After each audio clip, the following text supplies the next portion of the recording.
À l'heure où on parle de nos tourismes, le tourisme fluvial, c'est un vecteur pour amener à nous des gens qui prennent le temps de naviguer sur le canal. Ça veut dire prendre le temps de visiter une région autrement qu'avec un avion, qu'avec des moyens très rapides. Et ça, je crois que c'est le propre de la viticulture que de laisser du temps au temps, parce qu'une vigne, elle met 3 ans pour produire et parce qu'une bouteille, elle met parfois plusieurs années à mûrir. Donc c'est ça, prendre son temps. Le vigneron est fait pour donner du plaisir. Il va essayer de façonner, d'avoir une conduite de la vigne pour que son raisin soit le plus beau possible et donne le meilleur vin possible pour ses amis au bout de la rue et pour ses amis du bout du monde. On exporte du vin partout dans le monde, mais le plaisir de rencontrer le viticulteur et d'en parler et de savoir pourquoi le vin est ainsi fait, je crois que c'est primordial. Donc n'hésitez pas à venir nous voir, vous ne nous embêterez jamais.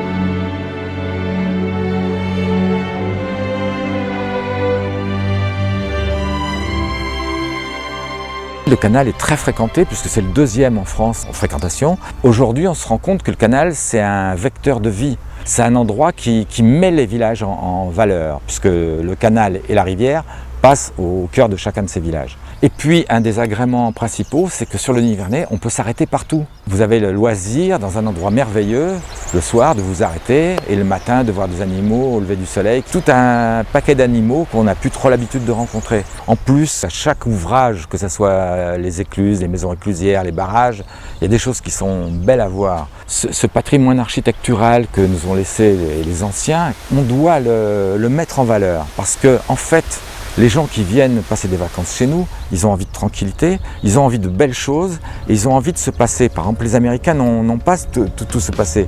Et eux, ils cherchent les détails d'une époque qu'ils ne connaissent pas.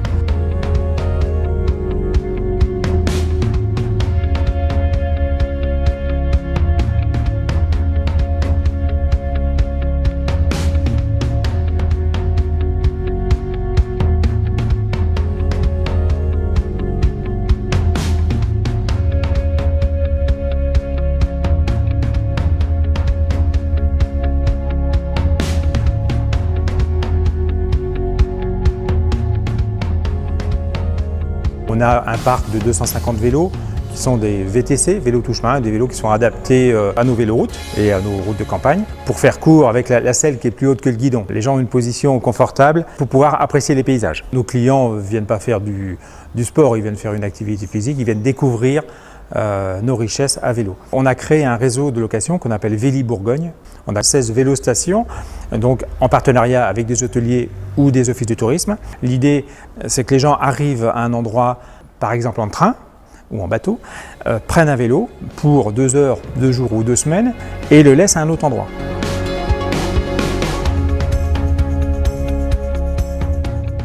Toute ville qui a la chance d'être traversée par l'eau, c'est un atout. Tout de suite, pour moi, c'est une ville où on se sent en vacances, il fait beau, il y a l'eau. Pour moi, ça transmet en fait cette idée de détente et de vacances et de plaisir de pouvoir profiter d'un coin de fraîcheur d'abord, éventuellement de naviguer sur l'eau. C'est vrai que longer le canal sur un vélo, c'est vraiment fantastique. On a des paysages magnifiques, on est entouré de vignobles, on voit la faune, la flore, et puis évidemment tous les villages que l'on traverse sont magnifiques. C'est la possibilité en fait d'une itinérance via le canal du Nivernais.